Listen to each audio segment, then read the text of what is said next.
In the heart of the Riverstone Woods, there lived a little bunny named Fuzzy. Fuzzy was not like the other bunnies in his warren.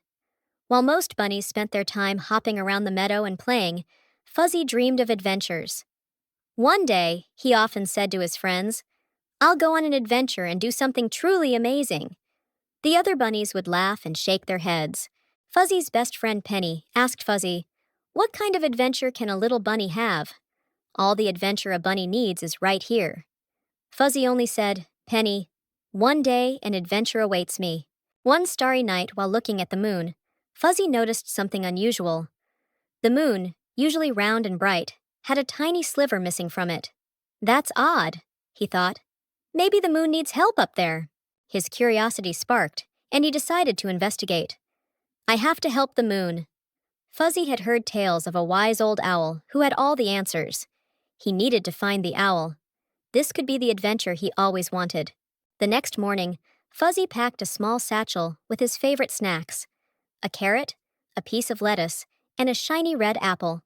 He said goodbye to Penny and his friends and bounded off towards the tallest hill in the forest in search of the wise owl who knew everything about the woods.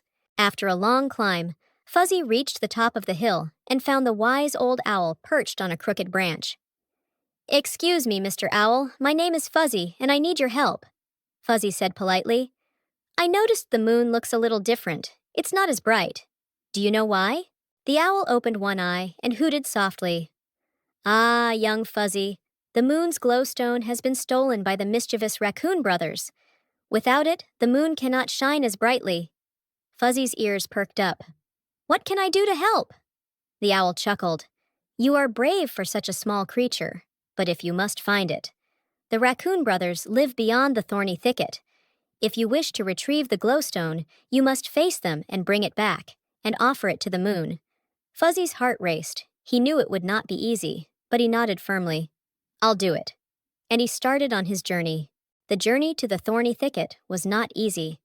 Fuzzy hopped over rushing streams, squeezed through tangled bushes, and avoided the watchful eyes of a sly fox.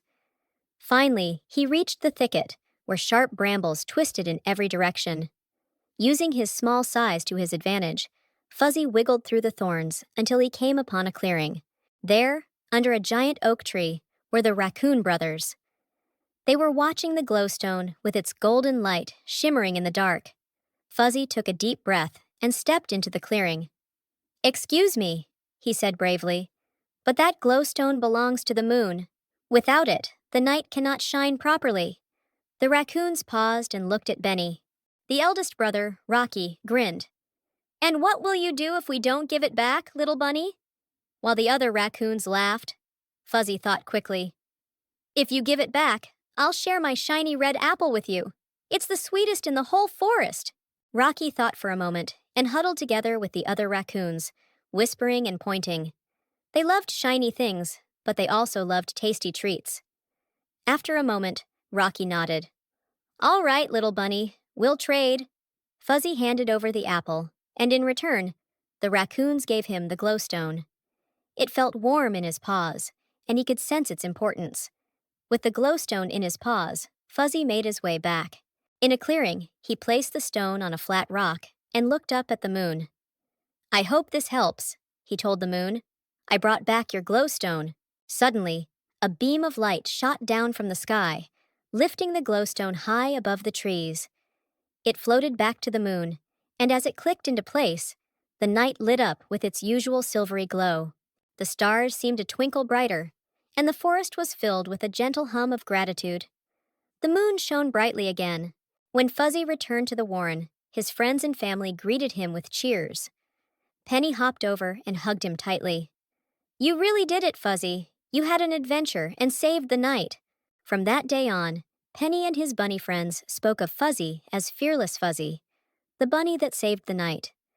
And though he still loved dreaming of adventures, he also learned that sometimes the greatest adventures are the ones where you help others.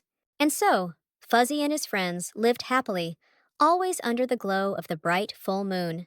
This is the end to this story, but the beginning of Fearless Fuzzy adventures.